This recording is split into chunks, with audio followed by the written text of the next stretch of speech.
Hey, good morning, my friends. Welcome to another episode of the Stop Doing Nothing Show with Patrick Allman. For those of you that watch on a regular basis, you know that monthly, my buddy Phil and I end up talking about whatever business topic or tech topic is what's going on. And as always, we're looking for really great guests. And during the last show, first of all, let's bring in Phil. Because during the last show, Phil and I were talking about having on some more guests, because it's one thing to see Phil and Patrick talk all the time, but we're like the good Oreo cookie of digital talk shows right here. But we need some spice in here. We need some flavor. And so last show, I don't know if you remember or not, Phil suggested we bring in someone who wrote a book. I can't remember what he said. He said, my friend Leslie wrote a book, and she's really good, and she's really spicy, and she's really energetic. And so we got her on the show this week. Everyone, please pay attention to this episode, because I would like to introduce you. And Leslie, I didn't ask you how you pronounce your last name. Is it M? Is it Erm? Yeah, just like the letter M. That's me. Just like the letter M. So everyone listen and pay attention to my new friend, Leslie M. She wrote a book called Swagger, which is what we're going to be talking about today. And the full title is Swagger, Unleash. You know what? I know I already typed that wrong. Can you say it for me, please? It's Swagger, Unleash everything you are and become everything you want. Thank you. And it's coming out in what, like 25 days? May 10th. The countdown is real. Congratulations. That's hard work. Let's just get meta for a second. Hard work writing a book. You know what? Writing the book is the first part of the hard work. Right. Marketing a book is the harder part of writing a book. Honestly, it is much harder. If somebody had told me then, I would have gone, No, I still would have done it. But because I read your whole book, and then at the end, it's like you've got like a page or two of like acknowledgments and thanks for all the work it took to put it together itself. So that was just amazing, and congratulations on this coming out. Real quick, we're going to talk about this at the end, but as people are thinking about this and they're watching us talk, where's the best place to go buy the book? Is it going to be like on Amazon? Where's it going to be? All the places. You can go to any major bookseller. You can go to Amazon or Books A Million or Barnes & Noble or Indigo or Porchlight, all the places. Got it. But swaggerthebook.com is where you can be part of the Swagger Collective, Leslie. So I'll promote you. Swaggerthebook.com. Swagger the Book. That's right. Yep. Go to swaggerthebook.com and be part of the Swagger Collective. That's a great domain name. We may have just identified why marketing a book is really hard. Because you forget the domain names you buy right there. Got it. Okay, so I know there's a formal definition of what Swagger is, but I wanted to ask you, before this, a quick scenario as we get started here. So I'm getting on an elevator. Leslie pops into the elevator with me. She's got the book right there. It's like Swagger. It's like we've got like that 30-second elevator ride. And I asked Leslie, that's a cool book name. What does that mean? And you got like 15, 20 seconds. What would you tell me? It's not the old kind of show off in your face, arrogant, fake it till you make it kind of swagger. My swagger is the ability to manifest who you really are and hold on to it in the face of all the psychological crap that's going to try and come for it, regardless of the situation or environment. That is swagger. Got it. So it sounds like a little bit like maybe some self-confidence, some polish. I mean, is it like the old Swagger, though, where you can just like fake it and pretend that things are the way they are? I mean, because as far as I know, the way I grew up, that's pretty much what it was, what self-confidence was. If you didn't have it, you just kind of faked it. I mean, does that sound how Swagger should be? No, that is old Swagger, bad Swagger. No, Patrick, no. I'm so glad that I'm here to help you with the next phase of your Swagger life. So the problem with fake it till you make it is that the thing you're trying to fake is confidence. Okay. But you can't fake confidence. The only way you can get real legit confidence is as a result of competence. Only by doing something over and over and over again and proving to your super resistant brain that I got this. I know what I'm talking about. I got the facts to prove it. You can't take it away from me. I know what I'm talking about. That's the only thing that's going to give you legit confidence. And so when you try and fake it, you put yourself in this position where you're rife for massive insecurity and the imposter syndrome and all that stuff because you don't know what you're talking about and you're not focusing on owning where you are in your journey and building that competence that's going to lead to legit confidence. However, there is a little crutch that you can use, because every time you want to change something up, you want to step out of your comfort zone or learn something new, you kind of get chucked out of that confidence place because you don't yet have the confidence, and you have to go back through that cycle. So that's all good. When that's happening, it's all good. What you need to turn to now is self-belief. That doesn't rely on confidence. That's just that feeling like, as I go through this, as I jump off the cliff, as I take these risks and learn all this new stuff, I know I'm not going to die. You know, Got it. I know that I'm going to jump off that cliff, and I might hit a few branches on the way down. I might bounce, but I also might fly, and I also might soar, but I'm not going to die. But don't do the fake it till you make it. It's bad. It's bad advice. Got it. So Phil, you've read this book before I did, and I know you had some very strong thoughts on this book. Since it's not really a fake it till you make it, and you and I have had a lot of one-on-one interactions. You, Phil, exude a lot of what I see in this book when it comes to energy and excitement and transparent bullshit. By the way, I love all the cursing in the book. I wanted to highlight like every single curse word because this woman pulls no crap at all. She 100. So Phil, when you started reading the book, what was the first thing that kind of jumped out at you when it came to like the parts of swagger that she was talking about? And by the way, I did want to highlight something I thought was pretty cool. Is like I was looking at like the pages as I was reading the book, and like full half of the book, like 90 pages into it, because I think it's 180, 200 pages, half of the book is just on the things that hold us back and that circle that you drew. So as you were reading that part, Phil, I'm kind of curious what kind of jumped out at you as to kind of what holds people back from exuding their swagger. Yeah, well, Leslie calls them swagger blockers, which I really dig, right? And I like the fact that she did that she gave us 90 pages or so of what a swagger blocker is, what holds us back, what stops us from the self-belief that we have. Because often, you know, I think when I read books, I'm like, yeah, that doesn't really apply to me, or well, but what about my edge case, right? And so when I read Leslie's book, I was like, oh yeah, I totally get this, right? I mean, first, self-belief is way different than confidence, right? Like I've been in a situation before, like I've never been on a 3-person show with Patrick before like this, right? So I can't say that I have confidence. That would be BS, right? But I can say, oh yeah, I have done other interviews. I've been on 4-person interviews. I've been on 2-person interviews. I've been interviewed myself. I've talked to people about books. I know I'm going to do a good job, even if this is completely new. So I really, really dug that. I really think that that's important. But one of the things that jumped out to me is all about the pain, right? Pain is not truth, Leslie says in the book. And I'd love for her to talk more about that. But that jumped out as me because sometimes, right, we hear, oh, no pain, no gain, right? No, if it doesn't hurt, well, maybe it's not really going to help me. Well, that's bullshit too. So Leslie, I'd love for you to talk more about that pain piece, because that was one of the big things that hit me in the face with, oh, hold on, that's different than I've heard. And then I read it, I'm like, oh yeah, that totally resonates. So talk to us a little more about that, Leslie, and how pain is really kind of bullshit. Well, I mean, I don't want to delegitimize anybody's no, right. Yeah. The sensation of pain is real, but where it comes from, we have to contextualize as we grow. Pain is the blocker that is the closest to us. So if we imagine that the real us is on the very inside of who we are, it's the most protected part of us because it's the most vulnerable. And it's going to have to navigate and negotiate through this series of blockers that are based on the human condition. The one that's closest to us is pain. And the reason that it's closest to us is because it's kind of like scar tissue.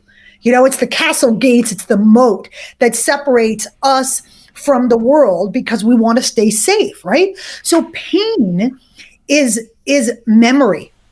Pain is like this reminder of, oh, I tried that thing once and it did not go well and it hurt like a mofo. And I don't want to go back to that place of pain. Like, I'm not going, who runs towards pain in this life? Said nobody ever. Like, we just don't want to go there. But the thing is that the memory of the pain is the problem, because it will stay with us for such a long period of time. Like if you did something in fourth grade, you did your presentation on, I don't know, tree frogs in fourth grade, and everybody was laughing, and you discovered that your fly was down or whatever it was, you had a booger hanging out of your nose. And like she's been looking over my shoulder my whole life. Yeah. And so all you can remember is what it felt like to have that experience. But now every time you have to get up in front of a room, you have the memory of that pain, which feels like it's pain right now, which makes you now afraid of the situation in front of you.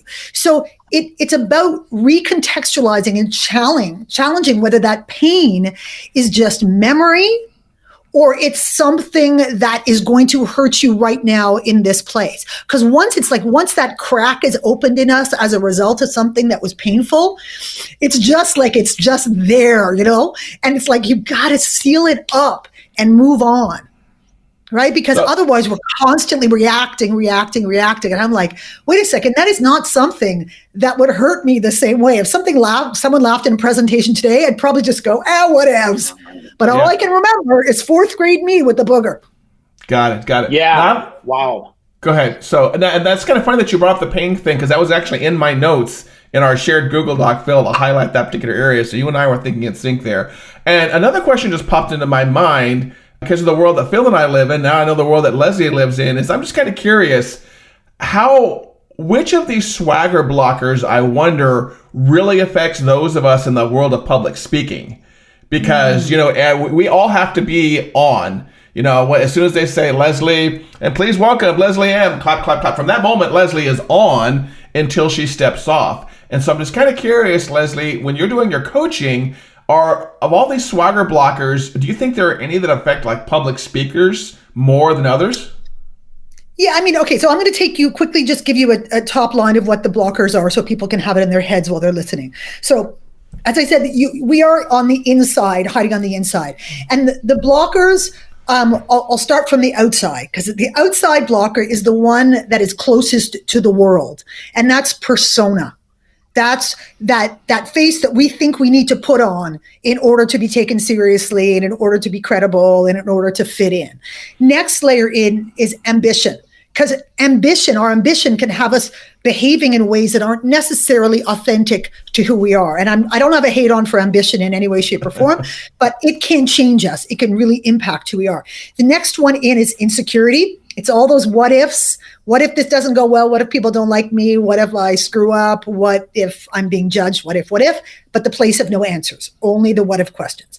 Next layer in is fear, which is the answer to the what if. What if I don't show up a certain way? Bad things are going to happen. What if I don't get accepted? Bad things are going to happen. And then next layer in is pain. Pain is the reminder of, I tried that once and it really hurt like a bitch. I'm not going to do that again. So each one has a way of reinforcing and propping up the other one. So that just gives your listeners and viewers a mental picture of what that looks like. Okay. So I think speakers are just people like anybody else. I don't think that speakers are this unique breed, because people feel the same things when they walk into a meeting, when they go on a first date, when they do all of those things. And I think it really is about the individual, because that's what swagger is. There is no one prescribed way of having swagger. There's no one prescribed way of manifesting it. There's no one way of showing up. Like Phil's swagger is Phil's swagger, and nobody could duplicate Phil Swagger, for the record, in this world, because he's got his own thing going on, which is very different, Patrick, than yours, and very different than mine. And that's all good and beautiful. What matters is that it's real.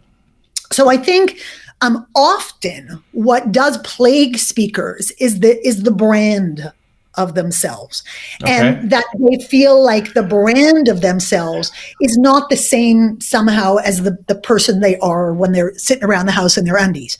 And I understand why they think that, because, people are paying you a lot of money to stand in front of a crowd and wow them and look like your shit is all together and all the rest of it, even though it's not. And I get that. What I'm trying to inspire people to do and to walk them through the process is to integrate those parts as much as they possibly can, because what I believe is very often the parts that we hold back in that situation to be glossier and shinier and more perfect are actually the most valuable and interesting parts of ourselves, and the parts that creates the most connection with an audience. Because, there is nothing more inspiring when you're sitting and watching a speaker where you're getting all this great information and it's a great show and you're loving it, but you're also going, yes, me too. I so relate to that. I so get that. That's making me feel all the things. This feels like the truth, as opposed to, wow, that's a really freaking good robot there who's got all the knowledge in their head. I don't think that moves anybody. So when you're on stage and you're as real as you possibly can be, I think that's when you really get into people's kishkas and they feel the kind of connection that is necessary to then inspire and motivate change in them. Did you just slip in some Yiddish there? I sure did, and I love that you knew that it's Yiddish. I've been around that world. I've been around that world a little bit, not a lot of it, but I recognize the word when I see it. So. Okay, so now we're kind of making our way through the book here, and there's something here that I didn't particularly see, and I want to get your take on it, Phil, but then I really want to hear Leslie's take on it. In our world, because again, I'm coming at this from the world of positioning and branding and public speaking, is a lot of this stuff, and I'm looking at like swagger, driver, self-belief. Phil, really quick for you, but more for Leslie, do you think, and this is, this is coming out of my mouth, hopefully it does not sound misogynistic, but do you think that some of this stuff is harder for women? Yes or no, Phil? Quick answer. Yeah, for sure. For sure, because they've been ingrained that they're not good enough. Unfortunately, many of them have, or they've had asshole dudes who have said, no, they're going to talk over, mansplain, be a jackass. So yeah, I think it is harder because no matter how good or bad they are, they obviously have had some, societal systemic bullshit that has said, no, you're not. So yes, I believe so. Got it. So now for the longer answer, I'm kind of curious what you think, Leslie. Yeah, again, I mean, I try and keep this on an individual basis as much as I possibly can, because I think different women have different experiences in this life. I think that what happens is for women, I think our swagger gets more of a beat down over time. It's, putting baby in the corner kind of thing, where we're, if women have been marginalized or have been challenged or have been ignored and all the rest of it, then it's really harder for them to believe that they're worthy of their own truth, because if ain't nobody listening, it's hard to get kind of feedback and validation from the world, which is usually how we kind of build ourselves up. Now, I'm a big believer in internal validation, but we're human, for God's sake. Like if we're constantly getting a beat down, then you really do start to question yourself. So I think that it depends where you've grown up. It depends the culture that you're in. It depends the kind of work that you've done and that work culture and that work environment. So I know a lot of women who feel super empowered, and they feel like they can take on anything. And I know a lot of women as a result of a whole bunch of things who have really experienced a serious beatdown for their swagger. And again, I think that the one thing I think is harder for women is that when they do find their swagger, it can feel very threatening to men because those bad guys, those bad dudes who are trying to take power away from women realize that they can't anymore. And they don't like that. They don't like it.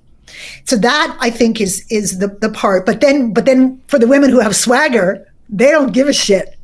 They're like, you can come and try and snack at my power buffet, but it is not open.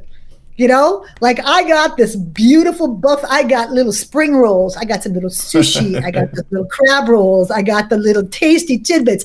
And you can reach your hand out and no, you can't fit it through the grates. I've got the grates are down.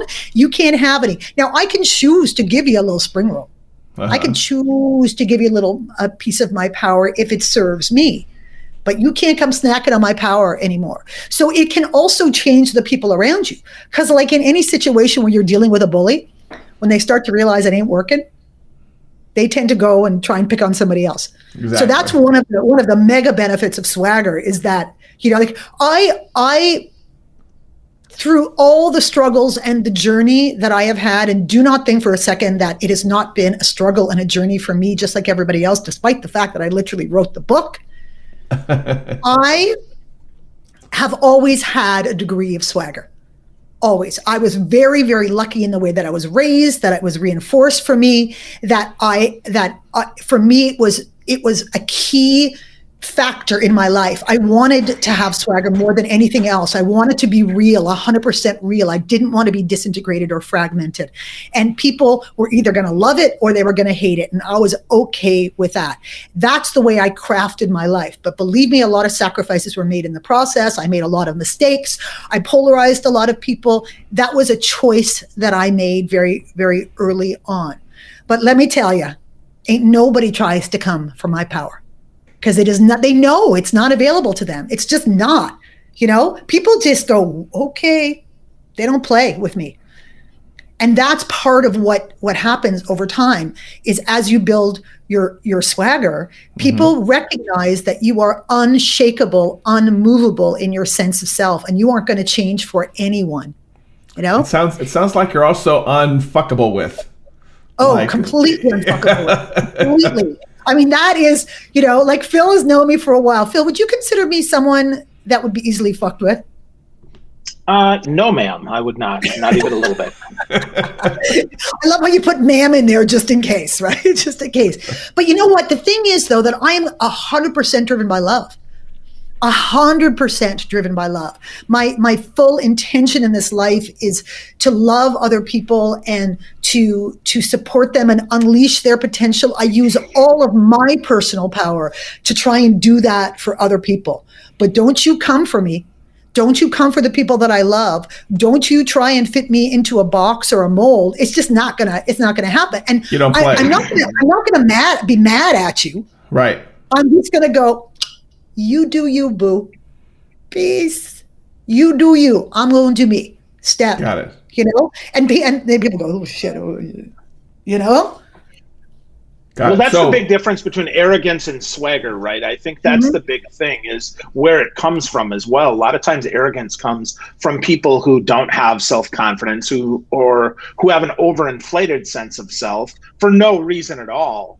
And swagger really comes from that self-belief, that self-determination, that self-understanding that, yeah, I'm not great at everything, but whatever I am comes from my heart, right? Comes from inside of me and lifts me up. And secondly, what it does is it really helps me say, you know what? Hey, you can't mess with the people that I give a rip about either, because they may not have the same benefit that I do. Even if they have some unshakableness, we all have some lack of confidence at some point about something, right? We have an Achilles heel, if you will, that if somebody pressed on that button right there, that's a bad one, right? Oh yeah. Like, again, I wrote the book and I admit to being a fucking hot mess. Like you can ask me anything about my life. I will tell you 100% the truth. I will not hold anything back because I would be full of shit if I did that. It's unacceptable for me to do that because what I'm trying to show people is that this is not about glossy perfection in any way, shape, or form. It's being a perfectly imperfect, flawed human badass. That's the key. And once you accept that self-acceptance, then you're not so busy trying to cover it up. It's just part of who you are. And people love you for it because, again, when you put your hand up in this world and you confess your mess, it gives other people the opportunity to go, oh my God, me too. Yay. Confess your mess. I love that. I love that. I was taking some notes on the checklist of 10. How do you know if your swagger is working? So I highlighted some ones there that I wanted to hear some more feedback from you on. What does this mean? Because I kind of thought you were dipping your toe into it. You only have one face. Yeah, that you don't show up as a different person in different situations or environments. You're not one person on stage, one person off stage. You're not one person when you go to work and another person with your partner or your family. You're not one person with this group of friends and then another person with this group of friends. You know, you could do a 360 for your whole life, and you could ask people to say, tell me a little bit about, Patrick. And they're all going to say roughly the same thing. That's what I'm talking about. It's being a fully integrated, singular human. Because otherwise, your power is dissipated. Right. It's hard work to do that. And to also remember which face you're putting on for who and what. Exactly. You know, you have to, yeah, I was gonna say you have to almost remember what you're saying in front of different people, or the truth that you put forward in front of different people is what it sounds like. Yeah, who has time for that? Who has time to keep track? What are you gonna fucking notebook? Like, no. Okay, so and then there is this one right here, which I saw in your book, and I used it unfuckable, but healthy dose of don't give a shitness. So at this point in time, you're just making up words in this book, which I love. Don't give a shitness. So what is, can you go into that one a little bit more detail? What is it like for me when I live in the space of don't give a shitness? Well, I mean, I use the term glibly because I want you to give a shit about the important things. I want you to give a shit about your truth. I want you to know your intention. I want you to believe in yourself and love everybody and be in service of the collective. So it's not like, screw you all, I just care about whether I succeed in this world. It's not about that. It's about where you get your validation from.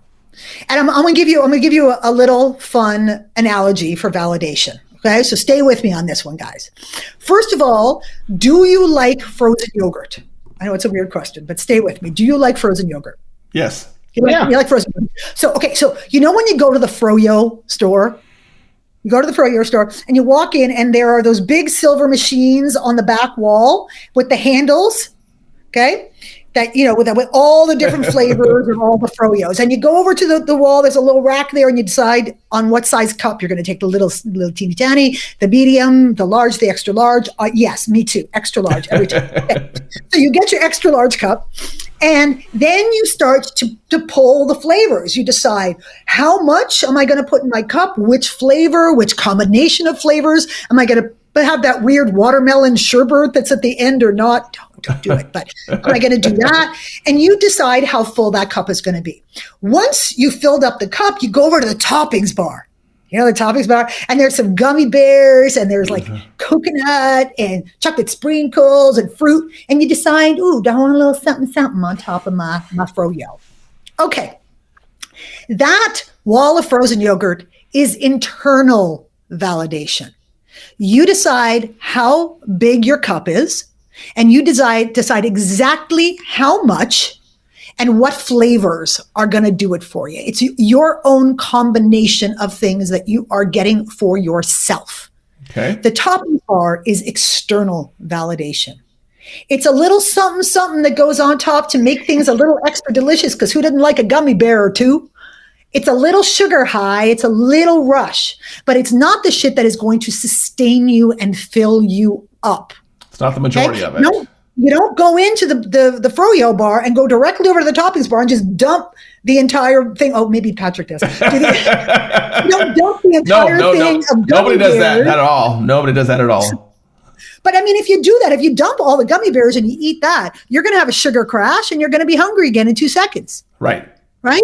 So the key is that you stop looking for all of your validation to come from other people. It's just not, you've got to know for yourself, did I do my good work? Was I in my moment of purpose now? Did I contribute in some way? Am I all good with myself? Like, if you're going to have a hate on for me, does that mean I have to have a hate on for myself? Well, if you're relying solely on external validation, the answer would be yes, because you got nothing else. Or like, if somebody has a hate on for me, it must mean I'm bad. No, that's on you, baby. That's like the equivalent of going into the airport, going to the baggage carousel and picking up somebody else's luggage and dragging it off the baggage carousel and walking it down the causeway. We don't pick up other people's baggage at the airport. Why do we pick it up in life? Wow. No? Why do we do that? It's like, no, that's your baggage. I'm going to pick up my nice little pink bag and I'm going to roll it down the car. Again, peace out. It's all good, but I'm just not going to do it. So that not giving a shitness is really about I'm not going to get caught up in your drama. I'm not going to get caught up in your criticism or your judgment or all of the things that are about you. I am going to give a shit about what's important to me and my intention in this world and what I want to contribute. Got it. And then, like that. Yeah, did you like that, Phil? Like What was the part you just said? The baggage. So the baggage analogy. So when we do pull quotes for this video, I'm going to remind my team to use that baggage analogy because that one is great. We're all three of us live on the road at some point, and Sure. So that was a great one. We can extend that analogy big time. Like, let's say you do pick up somebody else's baggage. When you get back to the hotel, you got to open it up and wear whatever they put in there. Ooh. It's not going to be cute. Yeah, especially I'm not depending on wearing your socks, Patrick. I'm not And their wearing underwear. socks, dude. And as I said, I'm not wearing your underwear, especially on the return trip. So that is not going to happen. No, No kidding. homie, don't play that. So, okay. One of the things that the book talks a lot about is, the particular chapter that I was kind of following on as I was taking my notes, is how when you get in this moment or this mode of exuding and finding your swagger and the self-confidence and you're living in your true purpose and all that stuff, it can repel a lot of people. But at the same time, I've kind of always thought that it attracts some people also. So is it like a magnet? Does it push some people further away and attract some people really close? I want to hear from Leslie first on this, and then Phil, I kind of want your take on this also. So Leslie, what do you say about that? Yeah, I think whenever we change, people around us change as a result. That's natural.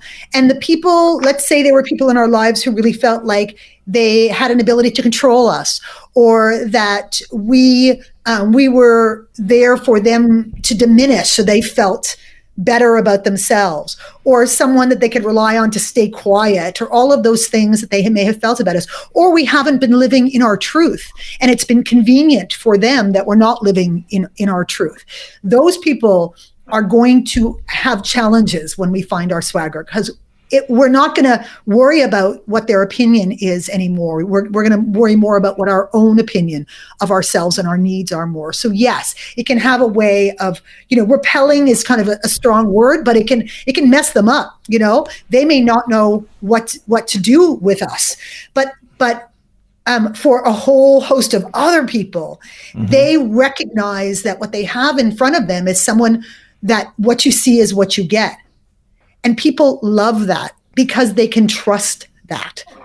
So it's like, even if you had to give up some of your circle, it's probably the circle that you probably should have, gotten rid of a while ago. And the new people that you attract are the people who love you for who you really are. Because that's the whole thing, is that in this life, we want to be loved and accepted and seen. That's what everybody wants. But if we're full of shit, not because we're bad or wrong, just because we're scared. If we're full of shit, then, and if we are loved and accepted, we're not really loved and accepted for who we really are. So how can we really start to feel safe? It's only when you speak your truth and you unleash who you really are, and then say, now, do you still love me now? That's the only thing that is going to be that form of external validation that matters. But believe me, when you start stepping into yourself, you love yourself. You're feeling your bad self big time. And then that's the froyo. And then you get all the gummy bears from other people. But you just remember that if you are afraid, because this takes courage. So if you are afraid that people might not love the real you, you remain trapped, because the only way you're going to find out is by showing them. And I'm telling you, I've worked with thousands and thousands of people, and for the most part, and I'm going to speak broadly, for the most part, when you show people who you really are, they love it. Sometimes it takes a little getting used to, but ultimately, they will love it because it's all your stuff. It's you 100%. That's what's the juicy thing. Got it. So yeah, Phil, what's your take on that part? Well, I guess the totally repelling agree. versus the attracting is Yeah, is no, have you I seen something totally like agree, right? Yeah, for sure. I mean, I've certainly seen that with me, right? I mean, the past people that were hanging on because they believed in the 1992 version of Phil are not the people that are attracted to and love the 2021 version of Phil. So absolutely, you see that. I mean, people, people they don't see us any differently than they did 20 years ago. And as we change, they certainly fall off because A, it invalidates who they are if they didn't change. And B, certainly it helps them see that, oh, well, maybe I don't like that change. Maybe I don't agree with it. Maybe I like the way Phil was when he was quiet and when he was less self-aware and had less self-belief that held him back, right? They like that version of that. And I can tell you, in the last year, it's been interesting because, I mean, I struggle with the self-belief thing some days too, right? I mean, I've got a nice orange bag that matches my shirt that I travel with, right? And that's filled with my dirty underwear and dirty socks. And I'm happy to share it, but nobody else wants it or fits it like it does me. So certainly sometimes that stuff smells because I'm a little bit too bold, right? I'd maybe be sometimes we can be obnoxious in our swagger, but if it's internal, right, that internal belief, if people are repelled by that, well, screw them. Who cares, right? I mean, that's on them, not on me. But if I'm wearing my underwear on my head, well, that could scare some people. So, yeah. that would scare me for sure. I think also a good point to make in this is that, a lot of people are afraid that if they unleash their swagger, they're going to be perceived as unprofessional. That somehow they're not going to fit into the corporate environment or the work environment. And I think Phil is a perfect example of that he has found a way to express who he really is. And he's still massively professional because why? Well, he's really good at what he does. He's there to help and support the people that are around him, both his followers and the leaders that he's working with. He's in service of the greater good. He wants everyone to be better. He's accountable for the work that he does. He takes massive pride and responsibility for the work that he does. And he is kind and respectful to his colleagues. That is what professional is. It's not about the glasses you wear or the orange shirt or the attitude or the playful or the fun or all of those things. That has got nothing to do with professionalism. Nothing. So it has to do with more how it sounds like it has more how you treat people when not the external factor, but almost like the interpersonal relationships is what it sounds more like than it does with like the external physical things. Yeah, it's how you treat others and it's how you treat the work too. You want to take the work really seriously without taking yourself too seriously. That's what being professional is. But that's the what. How you do it with your own flavor, your own flair, your own swagger, your own interpretation of that is completely down to you. And some people, like you meet some people at work who are so super introverted. They're quiet like little mice. They're badass in their work. Their colleagues love them. You have to get to know them really well to get a sense of who they really are and stuff. But they'll show you if you do the work and stuff. Those people have swagger completely. It's just their version of swagger. Got it. Yeah. So it doesn't sound then like swagger is always the loud, boisterous kind of thing. You can be like internal and quiet and still have your own version of swagger. Is that what I kind of heard you say? Yes. I know so many people who, it's a little hard to read them. You don't really know what you're dealing with. But again, you do the work, you lean in a little bit, you get to know them, and you start I'm sure you've all experienced, you start going, oh my God, this person is such a badass. They're so smart and together and funny and self-possessed and in their place of personal power. And man, this person's a badass. But you got to lean in to see it. You got to make the effort because it's just not their nature to be super showy on the outside, but it's all going on the inside. It's just that they're not pretending that their outside is something. Their outside is just their outside. And they're saying, hey, you want to see more? You're going to have to lean in. That's how their swagger manifests. And those are some of my most favorite people on the planet. I got mad love for introverts, mad love for geeks, mad love for all of those people who I was in high school. I was the girl who I would find this random guy who didn't belong to any clique, who would sit in the corner and like read books and write poetry or whatever. And I would like go after that guy hard. And all my girlfriends would go, where did you even find that guy? Like, does he even go to our school? I was like, girl, you're not looking in the right places. Got it. You want to look for the quiet one in the corner who's got a notebook or something. Because there's some shit going into the notebook and it's probably juicy, as opposed to just the guy who's playing football. There's more to life than that, right? Beware of the introverted computer geeks, man, because we will rule the world. Let me tell you that. Yes, we will. So sexy, so sexy. Okay, so we're slowly wrapping up here. We know the book comes out May 10th. I had one question for you, completely out of the blue, because I pay attention to what's going on.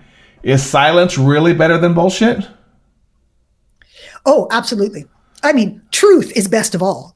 Right. But silence is a good interim step. Yeah. For those of you that are not paying attention, look over her shoulder. It says so right. That's the other side. Silence is better than bullshit. And then what does the other one say? Keep calm and swagger on. Oh, the other one says you are doing a great fucking job. You are doing a great fucking job. So that's my message, my little secret message to people. Got it. You can barely see it, but the silence one and the bullshit, I pick up on those lovely curse words right there. That one I saw right there. If I was, I swear, I feel so unleashed. It's beautiful. Not at all. It's no fucking problem. Trust me. This is the Patrick and Phil show. You're good, Leslie. Exactly. You can say whatever you want here. I'm in my place with my people. Okay. I noticed something Phil brought up in the beginning, and then definitely on your website, you have something called the Swagger Collective. Can you talk about that real quick? What is the Swagger Collective? They're just the people who have bought in to the whole concept of swagger. They bought in hard and they bought in early. They're my peeps.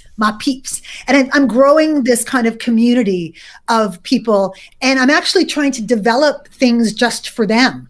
I want to develop, experiences for them and little programs for them and all the rest of it. So I'm giving people the perks. If you're part of the Swagger Collective, which you can join from swaggerthebook.com, you're going to get the first chapter of my book free, just saying, right away, instantaneously, which is just going to be like crack because you're just going to want more. I just warn you about that. But I also have little curated things that I offer you guys. And there's all kinds of little things. And there's swagger swag that you get. You're my first. Swag. Beautiful. How did I not think of that? Swagger swag, baby. The merch store is almost ready to launch because you got to have swagger merch. Well, duh, it makes sense. Yeah. So is it going to be swagger out, right? So I can't just have swagger inside. I got to have swagger outside. Exactly. Yeah, baby. You got to wear that swagger. So when's the Swagger store going to be ready? If the book comes out May 10th, when's the Swagger store going to be ready? Probably in the next few days. Sweet. It's coming up. Yeah, so there's t-shirts, there's hoodies, there's masks, swagger masks. Because I posted a reel on Instagram wearing my own custom swagger mask, and people lost their minds. Where can I get one? I was like, oh, I guess I got to make a mask for people. Okay, we'll do that. There's mugs. There's all kinds of fun stuff. And it can be swagger queen, swagger king, swagger badass. You've got all the choices. So Swagger, the Swagger, but swaggerbook.com or the swaggerbook.com? Swaggerthebook.com. So if I go to swaggerthebook.com, I can probably get the book ordered when it comes out, but I get a free chapter and get in the collective right now. And from there, will I also be able to find the swag store if I go to that same website? Yeah, we're going to put it, I think we'll put it on Swagger the Book, but we'll probably put it on lesliem.com on the top level nav for people as well. Oh, the other thing you can do for a little bit of fun is if you can join the Swagger Collective and access this, but I also didn't want to force people to do that because I'm not a sales funnel kind of girl, and Phil could probably laugh at me for that. I'm not a sales funnel girl. I'm just give it away. I love you people. Just do your thing. So you can take a proof of swagger assessment, which is just 10 questions, and you rank yourself based on where you are in your swagger journey, because trust and believe it is a journey. It is not a switch that you flip. It's an ongoing lifelong thing. It's going to ebb and flow.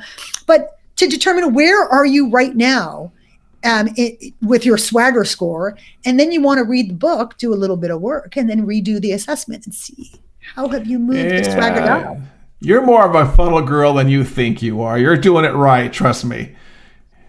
It's because that's the world I live in, is marketing and marketing funnels. I'm like, this lady has got it going on. So she says she doesn't have it going on, but she's got it going on. I think Listen, something about. I honestly the one of the biggest challenges for me is that if I could, I would give away the book to everybody, because I'll start to cry when I talk about this. I'll try not to cry. I really, really, really do believe that this book, in the right hands, will have the power to change people's lives. I really believe it with every ounce of my soul. It is me on a page. It is the combination of so many years of working with people and listening to them and watching them and seeing what happens when they embrace these ideas. It's practical as hell, because I come from a training background. So this girl don't play. It's not inspiration and fluffy wuffy. It holds your hand through every single part of the process, with countless exercises, with check-ins, with way to track, and so on and so forth. I want this to be everything that you need in order to unleash everything that you are. And I just want people to have the courage to do it. That's all I want. Got it. So we got to get people to swaggerthebook.com. I went to the website, and this lady doesn't play. As soon as you go to the website, like, you know that one emoji you send from your phone, then like confetti shoots down when you like send the text message? That actually happens when you go to her website. So she is swagger from the get-go. If nothing is boring or plain about the book or about her websites, so this woman is living her message 100%. Parting thoughts as we sign off here. First from you, Phil. Parting thoughts, and then we'll go to Leslie. Parting thoughts is I love Leslie's message and I really believe that anybody listening, watching, or even thinking about this should get the book, because self-belief is the difference between success and failure for so many, right? You're going to get paid more. You're going to get paid more often. And you're going to be happier because you're going to embrace who you really are. And I thank Leslie for that wonderful, beautiful message from her book. So that's great. Self-belief. I love that. Now, Leslie, if I was to read your book, which I've done, and then do something right after, what would you tell someone to do right after they read your book and they thought it was fabulous, and there's all these action steps they could take? What would be the kind of the first couple of steps you would tell them to take right after they read your book? Hopefully, as people read it, they do the work as they go. You know, they sort of do it. You know, that's what I recommend, is try the exercises as you're going along, because you'll start to see things change. I think the number one thing, and the reason, Patrick, you mentioned, you know, the first half of the book is really about what's stopping us, what's blocking us, right, is really do an assessment on that, to take a good look at yourself and say, where am I getting stuck? Because unless you understand that, it's going to feel super overwhelming. You're just going to say, well, I feel like this and I want to feel that. I'm like, whoa, slow your roll. Let's start to break it down. Where do you think you're getting stuck, so we can work on it piece by piece, systematically, so it doesn't feel like this, you don't climb Mount Everest in one go. There are base camps, and we want to make sure that people are tracking, doing things slowly and progressively, but awareness, self-awareness is super key to this. So have a real talk with yourself, because ain't no one watching or listening. Just real talk to yourself and go, yeah, that's me. That's happening to me. I recognize myself in this. Okay, let's do some of these exercises and see what I learned from it and how I move to the next step. So I think that's the first thing that you can do. The key thing. And for those of you who haven't gotten the book yet, I'm just going to warn you that at the end of each chapter, there's a big square of exercises where she runs through several questions there where she wants you to take the exercises. So it's not just a read and drop down book. Okay, go ahead. I got another book I forgot. For the Swagger Collective, if you join the Swagger Collective and you pre-order the book and let me know, you will get a complimentary 40-page companion workbook. workbook. So it's got man. all of the exercises pulled out, plus a whole bunch of bonus exercises. And all you got to do is pre-order the book and send it to pre-order at lesliem.com. So first of all, I know you got some books behind you. Show us a book cover up close and personal. I want to see a Swagger. book cover. Not of somebody else's.